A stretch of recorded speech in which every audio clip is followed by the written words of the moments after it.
mtazamaji wa Gospel Voice TV, na ninashukuru Bwana kwa kukuweka hai hadi ubari huu.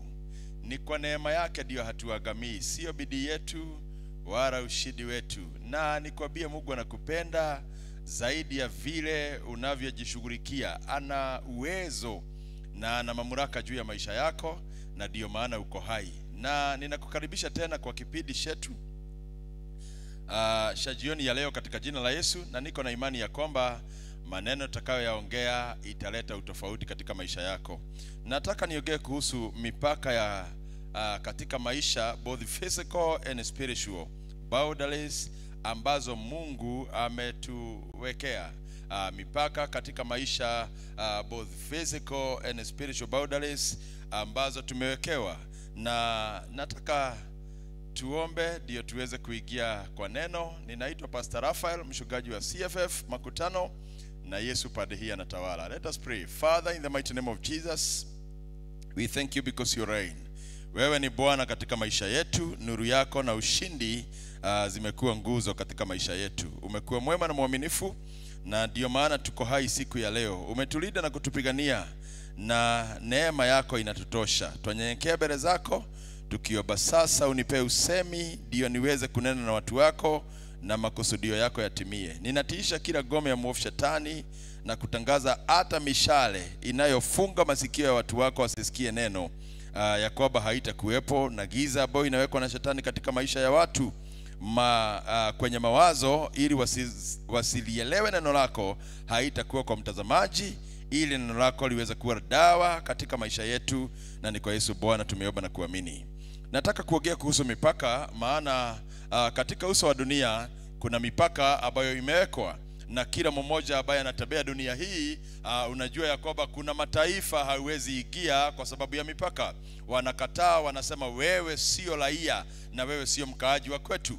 Ukitaka kwenda mataifa kama ya Europe, ukitaka kwenda mataifa kama ya Marekani, ukitaka kwenda mataifa kama ya Asia, unahitajika upate pass ama ruhusa kutoka kwa serikali ndio iweze kukuruhusu kuingia mahali pale. Hii ni kukwambia kwamba maisha ambayo tunakaa kuna mipaka imewekwa. Kuna mipaka imewekwa na wanadamu, kuna mipaka imewekwa, na kwa hivyo uelewe kuna mipaka ya kiroho. Hata mashamba kama hapa kwetu vile mashamba imekaa, utakuta ya kwamba kuna mpaka ambao kila familia inajua ya kwamba hapa ndio mwisho wa kwetu. Hauwezi wakuta wakilima shamba next, maana hiyo itaitwa kupita mipaka. Ukiwapata wakilima shamba next, itaitwa kupita mipaka. Unaelewa kuna mipaka katika ufanyikazi, ya kwamba kuna kazi hata kama unajua kuna vitu hauwezi fanya, ni jurisdiction ya boss peke yake anaweza fanya. Unaelewa kuna mipaka kwa mataifa. Kwa mfano hapa Kenya, sheria fulani ni lazima mfalme apitishe ama president apitishe, ndio hiyo sheria imewekwa ikuwe sheria kamili. Na kwa hivyo hata wenye kuipitisha kama ni parliament hawawezi isaini kuwe sheria, kwa sababu kuna mpaka umewekwa. Ni rais peke yake aliye na uwezo wa kufanya hivyo. Na kwa hivyo kama kuna mipaka katika maisha ya kisasa, elewa hivi, kuna mipaka katika maisha ya kiroho, na hii mipaka ndio inazuia watu wengine wakose kupata baraka zao. Niseme hivi, ukipita mpaka wa kiroho, next utaanza kuoperate katika msingi wa laana. Mipaka ya kiroho ndio huwa inasema ya kwamba huyu alaaniwe ama abarikiwe. Hiyo ni mpaka ya kiroho, ndio inasema huyu alaaniwe ama abarikiwe. Mpaka wa kiroho ndio unasema ya kwamba na huyu mtu mahali amefika apanishiwe kwa njia gani, maana kuna vitu wanadamu wanafanya zina warrant punishment. Mpaka wa kiroho ndio una attract kifo. Unasema hii vile amefanya amepita mpaka, na kwa hivyo unatafutiwa sababu ya kufa. Kwa mfano, mtu ambaye anaitwa Ahab, mkutano walikutana biguni, amepita mpaka wakasema tutafanya nini Ahab akufe. Ni ile mipaka amepita. Daudi akapita mpaka. Biblia inasema ya kwamba Nathan alipokuja kwake akamwambia vile alimwambia Daudi, akasema nimetenda dhambi. Akaambiwa hautakufa sasa because you have admitted. Lakini kitendo chake cha kuchukua mke wa Uria alikuwa amepita mpaka na kimewarrant kifo. Unapopita mpaka unaweza kufa mapema kabla miaka yako haijafika. Na kwa hivyo kila mtu aelewe mpaka yake. Mipaka ndio inasema ya kwamba huyu mtu abarikiwe kiwango gani, maana mipaka yake ameiweka mpaka kiwango gani. Nao Biblia inasema hivi katika kitabu cha Jeremiah chapter 5, nitaanzia mstari wa 20. Ninasoma Biblia Good News. Maandiko inasema, the Lord says, tell the descendants of Jacob, tell the people of Judah. Anatumana Mungu mwenyewe anasema, ambia watoto wa Yakobo, ambia nyumba yote ya Juda, ambia watu wa Juda, ambia nyumba ya Yakobo. Na ni Mungu mwenyewe ametuma Jeremiah. Verse 21 anasema, pay attention, nisikizeni vizuri. Anawaita number 1 foolish, anawaita number 2 stupid people. Unaposikia Mungu wa biguni akitumia lugha ambayo inakaa kama anatukanana, maana hiyo language imeandikwa hapo, pay attention, nisikizeni vizuri, you foolish and stupid. Hiyo ni kusema ya kwamba Mungu amefika level, amesinyika na watu.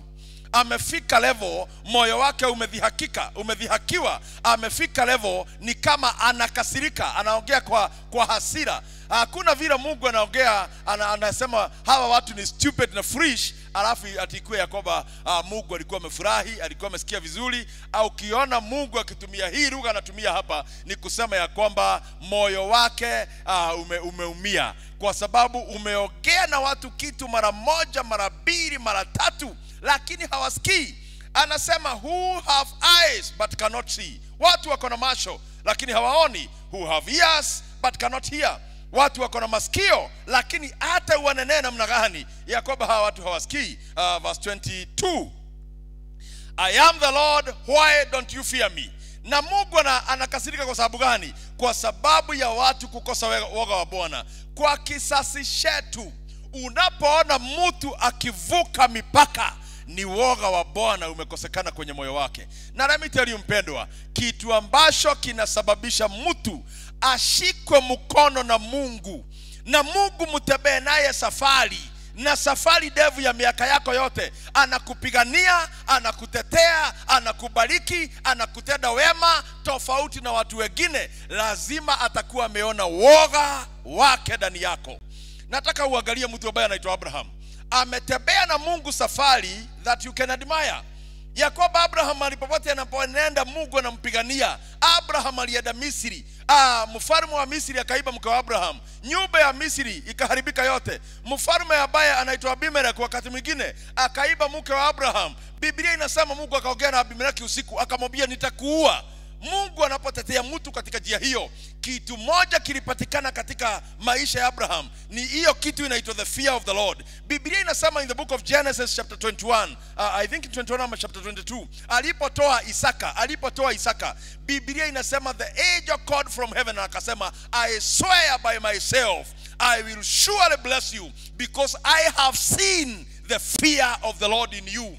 Kilichosababisha Abraham mpaka Mungu anasema nimeapa na mimi mwenyewe. Mtu huapa na kitu kikubwa kumshinda. Mungu hageapa na kitu kingine, maana yeye ndiye mkubwa kuliko vyote. Akasema nimeapa na mimi mwenyewe, I swear by myself I will bless you because I have seen the fear of the Lord in you. Unapoona Mungu akifika ni kuapa, ile kitu kinaitwa fear of the Lord ni kitu ambacho kinawezesha wanadamu, ni kitu ambacho Mungu akikiona kwako amepata veso, amepata shombo ya kutembea na shenyewe.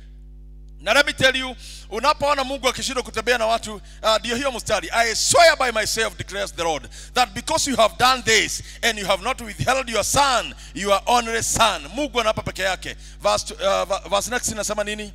Inasema I will surely bless you and make your descendants as numerous as the stars in the sky and as the sand of the seashore. Your descendants will possess the cities of the enemy. Mungu anasema mtu yote ambaye atakuwa adui yako, watoto wako hiyo shamba watairithi. Yani si hata watoto wanaitaka. Hawajasema ati ya kwamba hii shamba ya maadui tunaitaka. As long as huyo mtu ni adui yako, watoto wako watarithi hiyo shamba, atahakikisha. Hii ni kusema ya kwamba hakuna kitu Mungu anatafuta kwa mwanadamu kama the fear of the Lord, kama mtu akue anaheshimu Mungu na kumuogopa. Can I tell you, the book of Ecclesiastes, I think in chapter 12 and verse 14, Ecclesiastes, either chapter 12 or chapter 13 and verse 14, Biblia inasema ya kwamba for this is the sole reason as to why man was created, that he should fear the Lord. Hii ndio sababu peke yake mwanadamu aliumbwa, ni kumuogopa Mungu. Hii ndio sababu peke yake. Now all has been heard. Here is the conclusion of the matter. Fear God and keep his command, for this is the duty of all man. Fear God and keep his command, for this is the duty of all man. Wanadamu waliumbwa na kusudio la Mungu lilikuwa moja, that umushe Mungu, you fear God na uweke maagizo yake. When God saw fear in a man, the fear of the Lord, huyo mtu amekuwa ama atapata guarantee ya kwamba Mungu atatembea na wewe maisha yako yote. Mungu anapoona woga wake ndani ya mwanadamu, it's an assurance ya kwamba safari yako yote, I assure you ya kwamba Mungu atatembea na wewe. And that is the reason as to why kuna watu ambao tunasema tumeokoka, lakini Mungu hayuko na sisi safari yote. Maana woga wa Mungu ndio huwa unawezesha mwanadamu kukaa kwa mipaka yake. Elewa hivyo, woga wa Mungu unakuwezesha kukaa kwa your boundary. Na watu wengi wanapita mipaka. Now mstari ambao tulikuwa tunasoma in the book of Jeremiah 5:23. Now wacha tumalizie 22, Jeremiah 5:22. Should you not fear me, declares the Lord? Should you not tremble in my presence? I made the sand as a boundary of the sea, for the sea, an everlasting barrier it cannot cross. Ya kwamba niliweka mshanga kama boundary ya bahari, na mshanga haupiti. Niliweka mshanga kama mpaka wa bahari, na mshanga na bahari haipiti.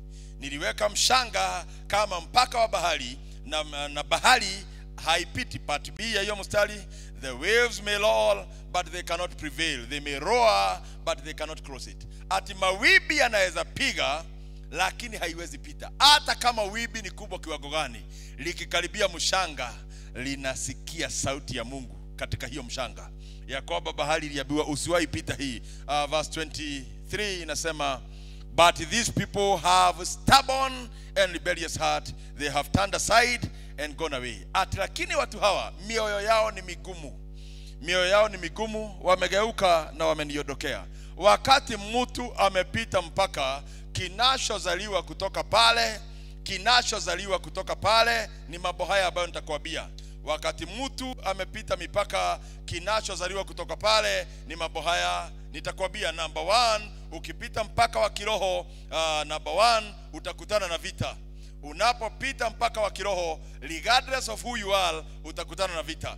Abraham, yule rafiki ya Mungu, akaambiwa asha watu wenu wote. Hiyo ni mpaka imewekwa.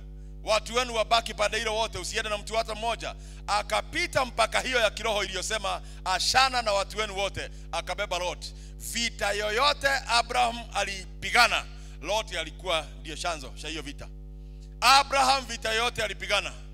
Alifuata wafalme wa Sodom, wafalme walioteka mji wa Sodom nyara, na akaambiwa Lot pia amebebwa. Abraham akatafuta vijana wa nyumba yake, maaskari 300 na kitu, wakafuata wale wafalme. Hiyo vita aliingilia kwa sababu Lot ameachwa. Otherwise kama hagebeba Lot kwenda na yeye, hao wafalme hangekuwa na haja kwa haya. Number 2, akaambiwa ya kwamba Sodom inashomwa, na Abraham akainuka kutetea mji wa Sodom, akiambia Mungu tafadhali. Hataki kumwambia uliniambia niache Lot nikabeba. Tafadhali, kukipatikana watu 50 bado utaishoma.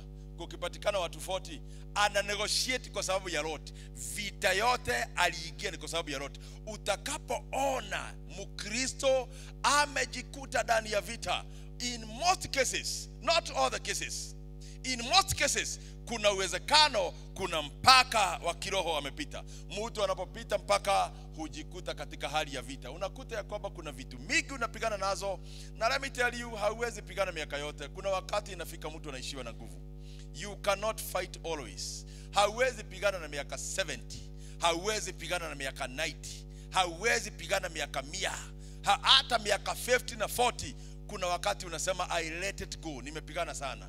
Lakini vita ukiona inakuja your way most of the time. Kuna vita inaweza kuja kwa sababu ya baraka, you are blessed. Maana baraka zinatafutanga, baraka ina attract vita. If you are really blessed, it will call for sometimes ujikuta kwa vita. Lakini kuna vita inakuja kwa sababu ya kupita mipaka. Namba 2, ukipita mpaka utashikwa na laana. Wakati mwanadamu amepita mipaka, next ni laana inatafuta mwanadamu. Mipaka ni gani? Unaposoma kitabu cha Leviticus, especially chapter 18, Leviticus chapter 18 inaongea mambo ya jinsia. Yakoba na huyu asishukue huyo kuwa mke wake, akifanya hivyo atashikwa na laana. Usishukue mke wa your uncle umfanye mke wako, ukimshukua mtakufa bila watoto, hiyo ni laana. Usichukue mke wa ndugu yako, ukifanya hivyo usichukue mke wa babako. Imeandikwa hivyo Leviticus chapter 18. Unapopita hiyo mpaka ambao umewekewa hapo, hata umeambiwa outright laana ni hii.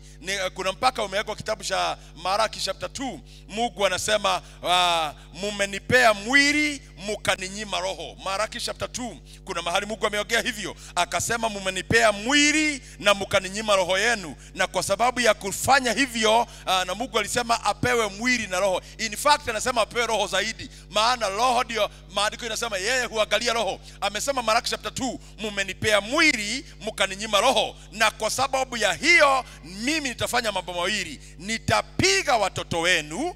Watoto wanakuwa hawatulii, wanayubayuba, maisha ya watoto haiendi vizuri kwa sababu ya kumpea mwili na kumnyima roho. Akasema namba 2, nitaharibu sura zenu. Kuharibiwa sura ni kufuatwa na mambo ya aibu. Unapofuatwa na mambo ya aibu, kuna mpaka, kuna uwezekano umepita. Biblia inasema in the book of Hosea, mukisema watumishi wangu vibaya na muwakashifu, na mimi nitahakikisha mama yako amegojeka. Hiyo ni mpaka umepita. Umesema watumishi vibaya ambao Mungu amechagua. Ukiwasema vibaya, maandiko inasema ya kwamba atahakikisha naye mama yako ameshikwa na ugonjwa. Ni mpaka umepita. Unapopita mpaka, haleluya, unapopita mpaka utashikwa na laana. Unapopita mpaka unashikwa na laana. Namba 3, ukipita mpaka utashikwa na magonjwa. Ukipita mpaka utashikwa na magonjwa. Maandiko inasema Daudi mtoto waliyezaa na Bathsheba akagojeka. Alipita mpaka kushukua Bathsheba.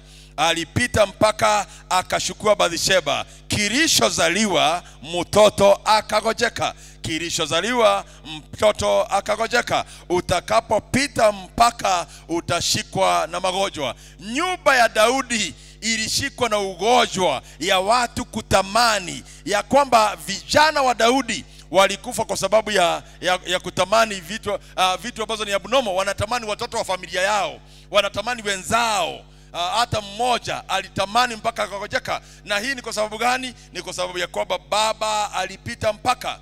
Ukipita mpaka utajikuta kwa vita. Ukipita mpaka utajikuta kwa vita. That is number 4. Ukipita mpaka unakuta ya kwamba maisha ile unakaa, in most of the time, in most of the cases, ya kwamba unajikuta ya kwamba uko kwenye vita throughout. Vita ni kusema ya kwamba utapigana na vitu ambazo hauelewi. Number 5, ukipita mpaka unajikuta kwa jela.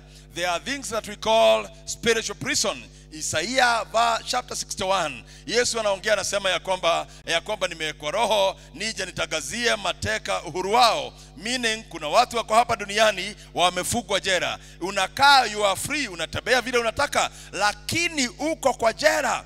Uko kwa jela. Na akaelezea hapo chini, ukienda verse 2, anasema ya kwamba wale wako kwa jela wanapeagwa arches instead of beauty, ya kwamba unapewa majivu badala ya urembo. Yani ulikuwa na haki ya kupata kitu ambacho iko na sura ambayo inapendeza, lakini kwa sababu uko jela, you cannot choose. Uko na haki ya kuvaa mavazi ambayo unataka, lakini kwa sababu uko jela lazima uvae mavazi ambayo inapatikana, ambayo iko kwa jela. Ni nini hii tunasema? Ya kwamba ukipita mpaka unajikuta kwa jela. Jela ni kusema ya kwamba your finances cannot come the way you want. Hauwezi pata pesa yako vile unataka, kwa sababu mfungwa halipwi. Kwa hivyo ukifungwa kwa jela ya kiroho, uelewe hii mipaka tunaongea ni mipaka ya kiroho. Ukifungwa kwa jela ya kiroho, in reality nini utaona? Ni maisha yako. Na hata kuna watu wanajua kuhesabu. Anasema maisha yangu ilitembea vizuri mpaka 2020 mwezi wa 5. Anajua kufikia 2020 mwezi wa 5 hajaona uzuri tena.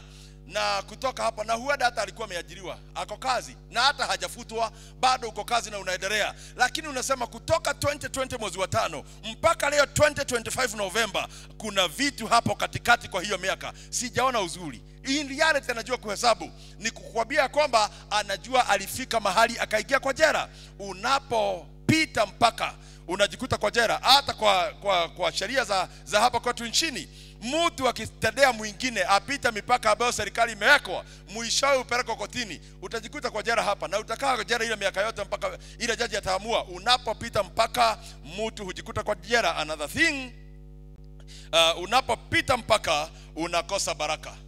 Unapopita mpaka, kutoka pale unakosana na wale watu walikuwa wakupatia hiyo baraka.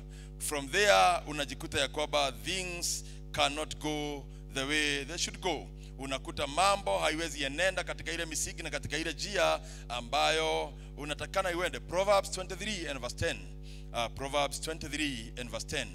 Proverbs 23 and verse 10. Bible says, do not move an ancient boundary, stone or encroach on the field of the fatherless. Usisogeshe mpaka ya mtu ambaye hana baba. Verse 11 inasema ya kwamba, for their defender is strong, he will take up their case against you. Their defender ambaye ni Mungu mwenyewe ako na nguvu. Unaposogesha mpaka ama unapopita mpaka, utajikuta kwa shida. Kuna mipaka mingi katika maisha, na ni vizuri tuongee vitu mbili tatu ambazo zitakusaidia. Number 1, kuna mpaka unaitwa mpaka wa mavazi. Mungu ameelezea katika nyumba yake mavazi ya kwake ikuwe inakaa namna gani. Mungu ameelezea katika nyumba yake mavazi watu wale watavaa, watakuja wakiwa mvaa namna gani. Tuko kwenye generation, especially the young men. Unakuta kijana mwana lika amevaa trouser very tight, inamshika mpaka akiwa kwa ibada, na maybe ni wa praise team. Akiwa kwa praise team watu wanashindwa kuabudu kwa sababu ya vile amevaa.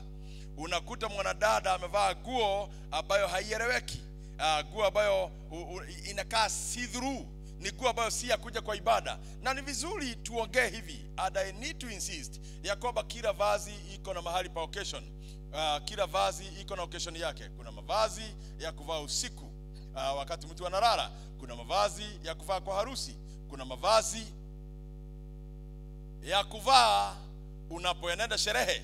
Kuna mavazi ya kuvaa unapoenda kuogelea. Kuna mavazi ya kuvaa unapoenda kazini. Kuna institutions ambazo mavazi yake ni uniform. Mavazi iko ya kwenda kila mahali. Ni vizuri unapochagua mavazi uelewe hii vazi nililichagua kwa sababu ya kazi gani. Kama hilo vazi halifiti kwa kanisa usivae. Kuna mavazi huwezi vaa mbele ya father in law. Ataona aibu, ataaibika, ataona atashindwa ni mtoto wa aina gani ambayo ninakaa na yeye. Kuna mavazi huwezi vaa mbele ya father in law. Kuna mavazi hauwezi vaa wakati unaenda mikutano important, maana ukivaa hivyo watakunyima kazi. Kwa hivyo si mambo ya ibada tu peke yake. Kuna mavazi huwezi vaa ukienda kwa mikutano ya kuuliza kazi. Wakikuangalia hivi watasema huyu hatawezana kazi yetu because of dress code. Mavazi inamaanisha mambo makubwa katika maisha ya Mkristo, na ni lazima ujielewe. Na let me tell you, usifikiria ati ya kwamba kuna mavazi utavaa aina fulani ati sasa ndio uweze kuoreka. Kuna mavazi unavaa, and every single man ambaye ako nje na anahitaji mke anasema you don't feed to be a wife material. Meaning kuna mavazi ya wale wanaitwa wife material. You need to be very careful when you are wearing. You need to be very careful ni vazi la aina gani umechagua. Maana mavazi inaashiria na kusema wewe ni nani. Mavazi inaashiria na kusema ya kwamba unapofikiria unafikiria namna gani. We are talking about boundary. Uelewe hivyo, kuna mavazi huwezi vaa kwa sababu hiyo mavazi italeta aibu. Kuna mavazi unavaa inasababisha Mungu aseme umepita mipaka ya kiroho. Tuachane na mavazi. Number 2, kuna sheria zinatucontrol kama sisi wachungaji. Kuna mipaka when it comes to pastor, ya kwamba mimi nikiwa mchungaji, mshirika ambaye ako kwenye my jurisdiction, ambaye Mungu ameleta kwa kanisa, kuna vile sifai kumcontrol fedha zake. Sioni ikiwa haki ati ya kwamba one of my member niambia, sasa pastor nimelipo mshahara 12,000, sasa natakikana nifanye nini nayo? Ati namwambia hiyo pesa inafaa. Hiyo si kazi yangu. Hiyo ni kazi ya huyo, ajue vile atafanya na pesa yake, maana ni yeye ameifanyia kazi, ako huru kufikiria. Si vizuri ni control vile watu wote watafaa kwa kanisa.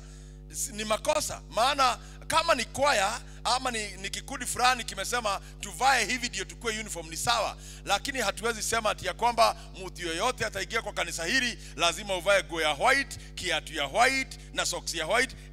It makes no sense. Hatujawekwa katika hiyo misingi. Hata nikiwa mchungaji kuna mipaka nimewekewa na Mungu ili nyumba yake iweze kukaa vizuri. Ni makosa makubwa ati ni mimi nitakwambia wakati ule utaenda kuona wazazi wako ati ya kwamba sasa hauwezi yote kuona wazazi kama haujanipigia simu. Hiyo mipaka tumewekewa na Mungu. Nikiwa mchungaji nafaa nijue ya kwamba mpaka wangu umefika wapi. Kuna maandiko mengine ambayo nataka tuangalie. Leviticus chapter 19 and verse 13. Mipaka ambayo tumewekewa na Bwana katika maisha. Leviticus 19 and verse 13. Leviticus chapter 19 and verse 13. Inaitwa mipaka ya mishahara. Biblia inasema ya kwamba do not defraud or rob your neighbor. Do not hold back the wages of a hired worker overnight. Mtu ambaye amekufanyia kazi, mshahara wake maandiko inasema ya kwamba isilale mfukoni mwako. Anaitwa hired worker. Ukitaka upate shida na Mungu ni wakati umepatia mtu kibarua ya siku. Mmekubaliana akufanyia kazi, jioni utamlipa. Alafu pesa hiyo ilale kwa mfuko yako. Mungu hulalamika na hiyo. Hiyo kitu inaumiza moyo wa Mungu. Mungu hulalamika na hiyo. Amesema mtu akifanya kazi ya kibarua, mshahara yake isilale kwa mfuko yako. In fact, kitabu cha Yakobo kinasema ya kwamba mishahara ya hao inanililia ikiwa mifukoni mwenu. Can I tell you ya kwamba ni kitu cha kushangaza ya kwamba kila kitu katika hii dunia kinapata attachment na Mungu. Kila kitu katika hii dunia kinapata attachment na Mungu. Mahali tulianzia kusoma Jeremiah, Biblia inasema mshanga ulisikia sauti ya Mungu, Yakobo, na maji ikasikia. Ukipata mawimbi mahali imefika usipite. Na inasikia hiyo na inatii. Alafu Yakobo anasema ya kwamba mishahara ya wale mlipatia vibarua inanililia ikiwa mifukoni mwenu. Mishahara ya vibarua, yani meaning mpaka fedha iko na uwezo wa kulilia Mungu na asikie. Look, the wages you failed to pay the workers who mowed your fields are crying out against you. The cries of the harvesters who have reached the ears of the Lord Almighty. Yani mpaka fedha iko na uwezo. Ni kweli ni yako na iko kwa mfuko yako, lakini ikilia haikulilii wewe mwenyewe, inalilia Bwana wa majeshi aliye mbinguni. Yani pesa iko na midomo, pesa iko na masikio, na pesa iko na machozi. Ati Yakobo inalia kwa Mungu, na inalia ikisema ya kwamba niko kwa ile mfuko haistahili. Na kuna mtu alifanya kazi na alikuwa huyu anipeleke kwa huyo mtu, na mimi nilikuwa ninangojea nipelekwe, lakini akakataa kunipeleka. Naomba Mungu unisaidie nihame kwa mfuko ya huyu mtu. Mimi sijui pesa ikilia hivyo kwa Mungu wa mbinguni, sijui Mungu anafanyaga nini. Na huenda ndio unaona watu wale wamezoea kudhurumu, mwishowe wanafilisika. Regardless of how great you are, regardless of how expansive Mungu amekupanua, mishahara ikilia ati inalilia Mungu Bwana wa majeshi. Yakobo sifai kulala kwa hii mfuko ya huyu mtu siku ya leo. Nataka nikwambie kutoka hapo maisha yako inakaa kama maisha ya mtu ambaye amekorogeka. Unafanya vitu mingi na biashara zilikuwa zimepanuka, unaona uko na duka 2-3 zimeanza kurudi chini polepole. Na mimi naomba Mungu akusaidie ya kwamba kusikue na mtu ambaye ulidhurumu, na kama kunaye, tafuta kutengeneza uregeshe mpaka vile inavyotakana ikue. Maana mshahara ikililia Mungu, wewe mwenyewe hautasikia hiyo sauti inalia, lakini Mungu anasikia akiwa biguni. Na hii ni jambo ambalo linafanya Wakristo wengi waweze kuumia. Tumeitwa tusipite mipaka na tusikae kama watu wa dunia. Na kama umepita mipaka, jioni ya leo ni vizuri ujirudie na uweze kurudi katika njia sawa. Nataka nikuombee. Baba, katika jina la Yesu, nasema ni asante kwa wingi wa fadhili zako na wema wako. Uinuliwe na uhimidiwe. You are our God, Edawa Redeemer. Ninaombea ushindi ambaye amenisikiliza jioni ya leo, na kuomba ya kwamba utamwezesha kurudi kwa mipaka ambayo ni ya sawa, na ili maisha yake iweze kusimama imara. Ninaomba mfalme mwema na mwaminifu, nuru yako ituangazie na ushindi wa msalaba ukuwe na sisi. Ninaomba ya kwamba huyu ambaye amesikia hii sauti na akajirudia, umwezeshe kusimama imara na kuleta ushindi katika maisha yake kwa utukufu wako. We bless you have done it in Jesus name we pray. Amen, amen, amen. Na Mungu wa mbinguni akubariki sana na akutende wema na kufungulia milango ya ushindi na ya wema. Naitwa Pastor Raphael, mimi ni mchungaji wa CFF Makutano, na ninakutakia ushindi katika maisha yako, nikijua Bwana anajua kubadilisha watu wake na kuwatendea wema.